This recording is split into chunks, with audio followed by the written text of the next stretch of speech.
maybe I'm a Stanford kid, I'm a tree. And then it's not true. I used a lot of dirty words. The admission officers might not believe it. If I got 20 subscribers, I did a challenge, which might be boring to you guys, but drink up a bubble tea in 90 seconds.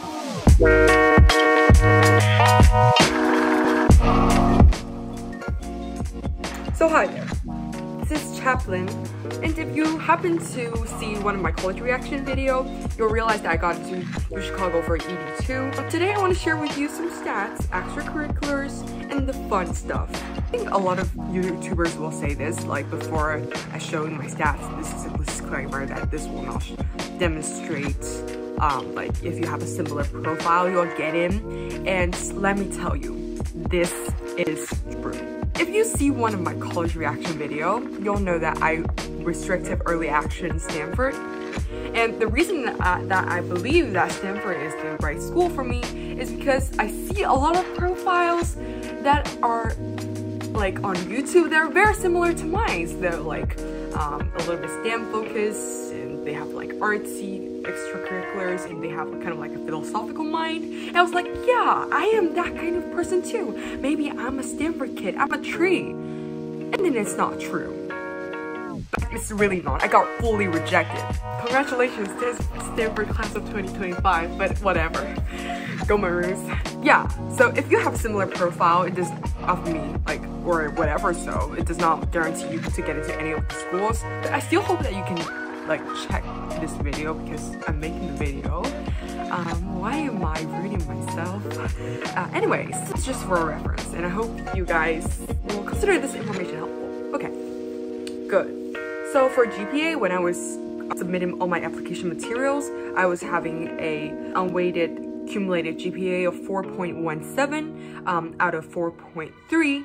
And I was the principal list in my school, which is like people who got like more than 95% of the points every semester or so. It is kind of like an honors in our school. And for year 10, I took Chinese, mathematics, academic English, physics, chemistry, biology, politics, history, English, pre-math, pre-chemistry, pre-physics, pre-economics, debate, critical reading and writing, information and computer tech. So you might think it's a lot, but it's actually not, because our school is a public school in China, so they don't require students to take like the courses required from the Chinese system in order to kind of like graduate. So there were like courses for you to dabble, but you still need to take classes and the exams, but they're pretty useless. Yeah, it's pretty shit, because we are just not allowed to take APs in the first year. And it was so stressful because we realized that a lot of other schools, they got 4 years and they have the opportunity to take AP for like all 4 years. So if they just take like 3 to 4 APs each year, there will be like 16 APs, which is like crazy and impossible for kids at our school. So we were like, let's just self-study AP. I feel like a lot of kids also self-study APs, so I'll talk about APs later. And I got like basically A's and A+. I never got A above in English. For grade 11, we have like less Chinese course, so I take biology, history, geography, chemistry, Chinese, politics, physics, literature, AP Calculus BC, AP Physics 1 and 2, AP Human Geography, AP Computer Science Principles. Okay, so let me explain this year a little bit. So this year, I plan to take like massive amounts of AP tests because I am stronger and I know how to read in English.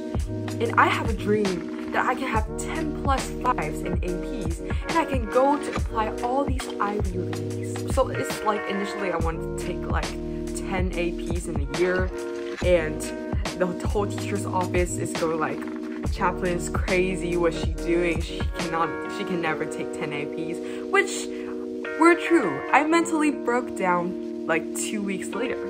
And I told my counselors that I cannot do this. I canceled 2 APs and I feel so much better, which is so weird because because I mean, like, that's still eight APs, but God knows I'm here at 11. I'm young. I'm energetic. I can do a lot of things. I can achieve, I don't know, the STEM related courses that I choose were rather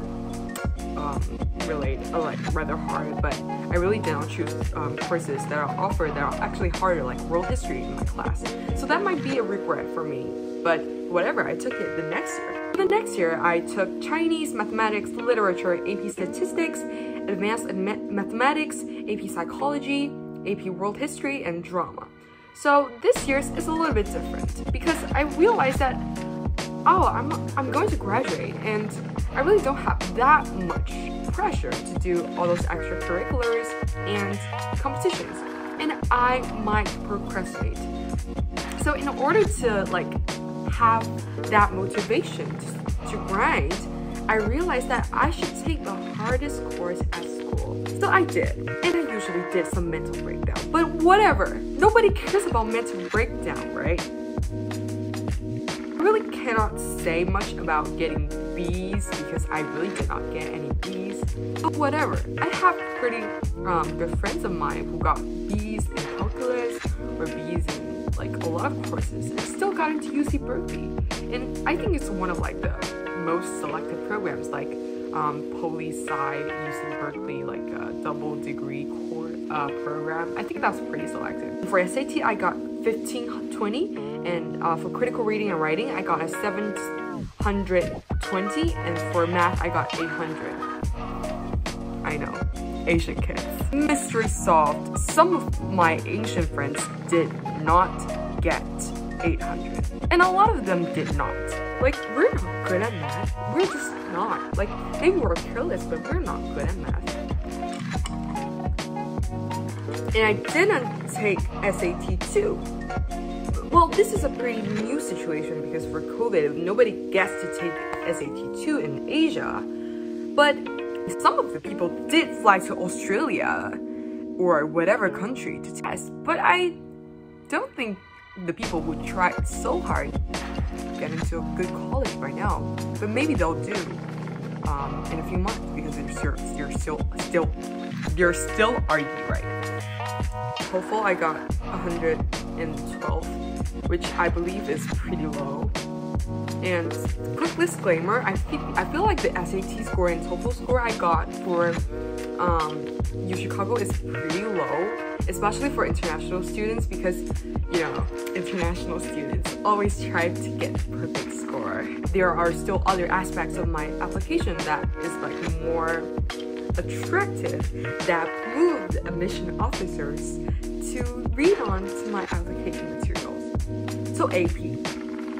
Yeah, so I think AP is one of the important aspects that show my academic interest because I'm really like, oh my god, APs, they're like the drinks on Starbucks that you need to try each for, like, you can't regret. Once you buy that shit, you need to drink it up. So each year, I try my best to take as much as AP as possible. The first year, I took macroeconomics, microeconomics, and physics 1, and I got 5 in all of those. I was pretty proud of it because I self-studied all of it. Yeah. And for the second year, I bombed. Is that legit to say I bombed? I messed it up. Registered for 8 APs. I registered for Physics 2, Calculus BC, Computer Science and Principles, Physics C, Mechanics, Human Geography, US History, Computer Science A, and English Language and Composition. For all the courses that I took in school, I got straight 5s, but for the harder ones that I self-studied, I got really, I mean, not that good scores. I did not expect a 4 in Human Geography, and I did not expect a 3 in English Language and Composition. I mean, I did not even register for English Literature. I mean, that's... I guess I'm just not good at English. But whatever. And in the next year, I plan to take Statistics, AP Psychology, Art History, World History, and I just canceled Japanese Language and Culture because I realized that I might not be able to finish. And there's COVID.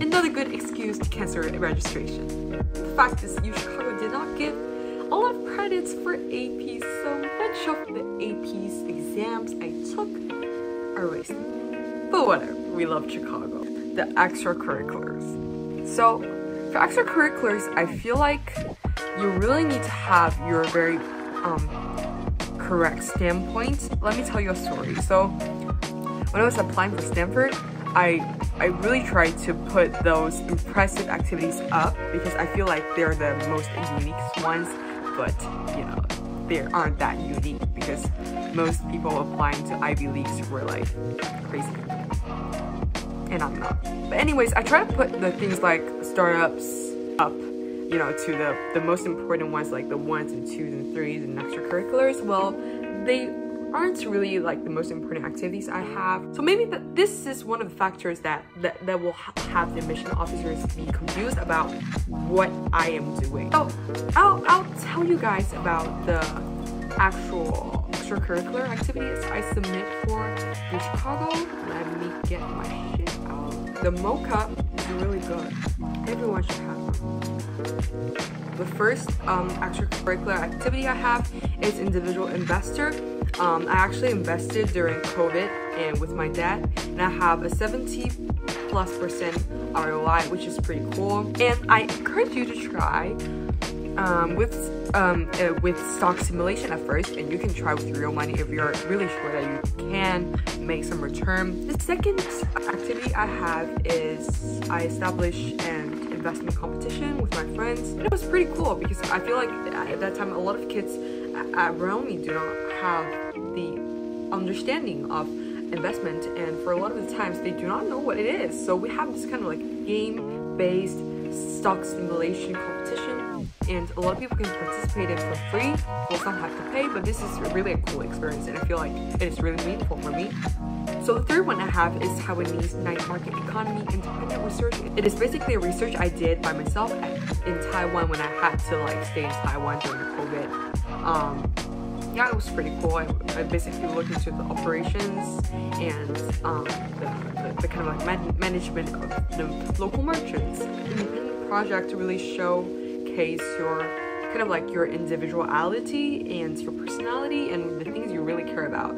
So yeah, encourage that. Next thing I have is the cultural product brand called Sexy Brain. So I basically make cultural product, like we take Chinese medieval culture and kind of like combine pop art with that, and we kind of like make it into new things like postcards and other things, and sell it in bookstores and some kind of like cultural street. Next thing I have is called a broadcast called Now Listen. I feel like for a lot of the times we all hold one opinion because it is like mainstream opinion, but there are actually like other small opinions that are out there but weren't really projected to the public because of I mean, both did that. And the next thing I have is vice president of music club and choir alto director. So music has been a really huge part of my life, even though this sounds really cliche, but I mean, I'm good at music. Oh my god, I can't do this. The next thing I have is school investment club, and the next thing I have is lead singer Yellow Waffle and Blue Hydrangea, and it is actually the topic of my common app essay personal statement, which I will be sharing with you guys later on. I think it's really a good essay. One of the good things and weird thing about my application is that I used a lot of dirty words. I did. Like I did not even use like XX or like those different marks. I just say like, and yeah. I mean that's kind of different. Next thing I have is a business that I co-founded with my friends during my summer camp called Launch X. If you are looking for a summer camp or whatever thing, I mean, go for it. Launch X is one of the best summer programs that I've ever met. The people there are like super dope and super nice. So if you want to spend like one of the best summer in your life, just apply for LaunchX. I mean, it's hard to get it anyways, so just try it. No sponsor. Last one I have is a COVID-19 e-commerce independent research. I did that with Pioneer, but I don't really like it that much because I don't think I'm that accounting-based person. I'm more of an economist. I'll share with you guys my essays the next time, but before I go, I really want to share with you guys my additional information. So I think there's really another pretty cool way of doing your additional information. A lot of the times people were asked to not put anything in your additional information because they might not be needed, but I think if you're a really ambitious person and you put like a lot of bombing things in your extracurriculars, I mean, sometimes the admission officers might not believe it because you can lie a lot in your extracurriculars activities and you might never get spotted, right? So the thing here is that you can actually use your additional information to kind of prove your extracurricular activities. So what I did is like this.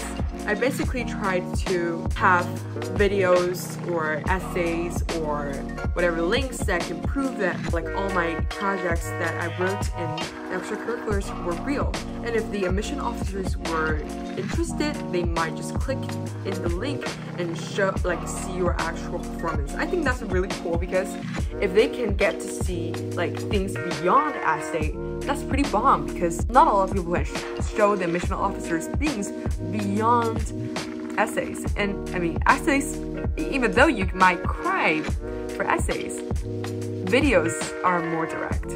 So I strongly encourage you guys to have some videos collected and save it for college application. That might be a really good thing. Because I'm building my new YouTube channel, I hope you guys can click that subscribe button down below. Hope you guys enjoyed this video. If I got 20 subscribers, I did a challenge, which might be boring to you guys, but I'm going to drink up a bubble tea in 90 seconds. Please subscribe, and I'll check with you guys my next essay next time.